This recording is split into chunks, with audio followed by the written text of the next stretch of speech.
10 anos após o tsunami no Japão, as pessoas afirmam ver espíritos sem cabeça e desmembrados. Em 11 de março de 2011, pouco antes das 15 horas, horário local, um grande terremoto atingiu a costa do Japão. Com uma magnitude de 9, foi o terremoto mais poderoso já registrado no Japão e o quarto maior do mundo na história registrada. O grande terremoto, com epicentro a 70 km da costa, desencadeou um gigantesco tsunami que matou mais de 19 mil pessoas. Ondas enormes que chegaram a 40 metros e com velocidade de 700 km por hora atingiram a costa e penetraram até 10 km para o interior, destruindo tudo em seu caminho. As pessoas tiveram apenas alguns minutos para fugir de suas casas e levar seus pertences, e horrivelmente mais de 100 locais de evacuação foram arrasados. Muitos se afogaram, mas milhares mais foram mortos por uma força brusca quando árvores, veículos e edifícios foram derrubados pelo terrível poder do tsunami. Mais de 120 mil edifícios foram destruídos e quase 300 mil sofreram um colapso parcial devido à extrema força da natureza. As estradas foram devastadas junto com as ferrovias e milhões de casas ficaram sem eletricidade ou água. O tsunami também causou uma catástrofe na usina nuclear de Fukushima, com grande parte da área ao redor ainda inabitável.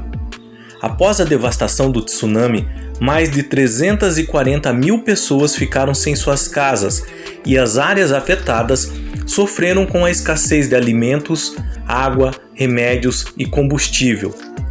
Toneladas de destroços se acumularam ao redor das cidades costeiras afetadas pelo tsunami, e estima-se que mais de 1 milhão de toneladas ainda permanecem no Oceano Pacífico.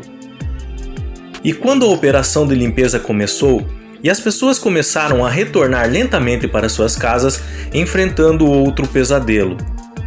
Onde antes estavam as casas de vizinhos, amigos e entes queridos, agora não havia nada além de ruínas e vidas perdidas.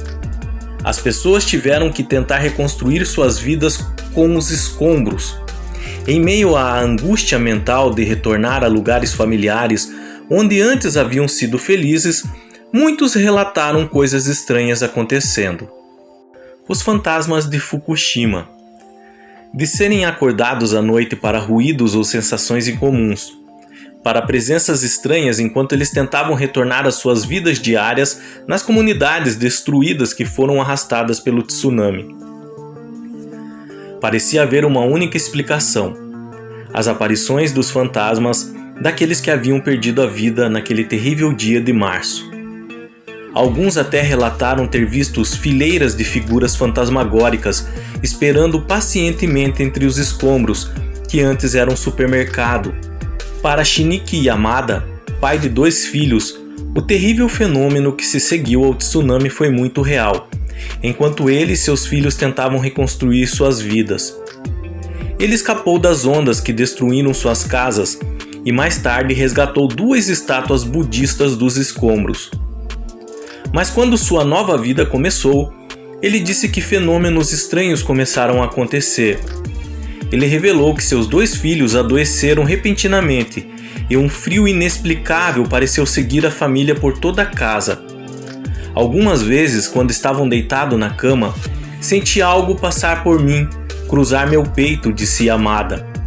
O pai, preocupado junto com muitos outros sobreviventes do tsunami, sentiu que havia apenas um lugar onde eles poderiam pedir ajuda: um exorcista. Kansho Aizawa ajudou inúmeras famílias a lidar com fantasmas após o tsunami e diz que ela mesma viu muitas aparições. Existem fantasmas sem cabeça, e alguns não têm mãos ou pernas, outros estão completamente cortados ao meio, explicou Aizawa, em um episódio do programa de televisão Mistérios Não Resolvidos, transmitido no ano passado. As pessoas morreram de muitas maneiras diferentes durante o desastre e, portanto, ficaram no limbo. Então isso nos custa muito. nós os vemos como eram quando morreram. O problema das visões de figuras fantasmagóricas tornou-se tão grave em certas áreas que os motoristas de táxi temeram que seus clientes fossem fantasmas em vez de passageiros vivos. Imediatamente após a tragédia, as pessoas buscaram a ajuda do exorcista para garantir que seus entes queridos fossem felizes na vida após a morte, mas isso mudou com o passar do tempo. No início, as pessoas vinham aqui querendo encontrar os corpos de seus parentes, Aizawa continuou a explicar. Então eles queriam saber exatamente como aquela pessoa morria e se seu espírito estava em paz. Eles começaram a querer transmitir suas próprias mensagens aos mortos. Para Yamada, seus problemas terminaram quando ele construiu um santuário para as 2 estátuas budistas. As pessoas ainda estão convencidas de que ainda existem fantasmas, mas agora acreditam que, por meio de suas ações amorosas, seus espíritos estão finalmente em paz. A explicação psicológica. No entanto, nem todos estão convencidos de que essas aparições são de origem espiritual. Keizo Hara, um psiquiatra da cidade de Ishinomaki, uma das áreas mais atingidas pelo tsunami, explicou que os lugares onde as pessoas dizem ter visto os fantasmas são em grande parte aquelas áreas completamente destruídas pelo tsunami. Uma explicação foi que aqueles que testemunharam a destruição podem estar sofrendo de transtorno pós-traumático. Acreditamos que fenômenos como o avistamento de fantasmas são talvez uma projeção mental do terror e das preocupações associadas a esses lugares, disse Hara. 10 anos mais tarde. Sejam eles verdadeiros fantasmas ou fruto de estresse pós-traumático, 10 anos se passaram desde aquele desastre catastrófico. Agora, em um jardim aninhado em uma pequena colina, sob os galhos largos de uma cerejeira, uma cabine telefônica branca brilha na luz do início da primavera. Sobreviventes do desastre de Fukushima em 2011 dizem que a linha telefônica desconectada os ajuda a manter contato com aqueles que perderam. Kazuyoshi Sasaki visita a cabana na cidade de Otsuchi para falar com sua falecida esposa. Ela foi uma das quase 20 mil pessoas que morreram no terremoto e subsequente tsunami. Discando para o número de seu celular, agora ausente, ele começa a chorar, enquanto explica como procurou por ela durante dias após o desastre. Continua atualizando-a sobre coisas que aconteceram em sua vida. Ele se mudou de um abrigo temporário. Seu filho está construindo uma casa para ele e ele perdeu um pouco de peso. Para Sasaki, a cabine telefônica é uma comunicação direta com sua esposa.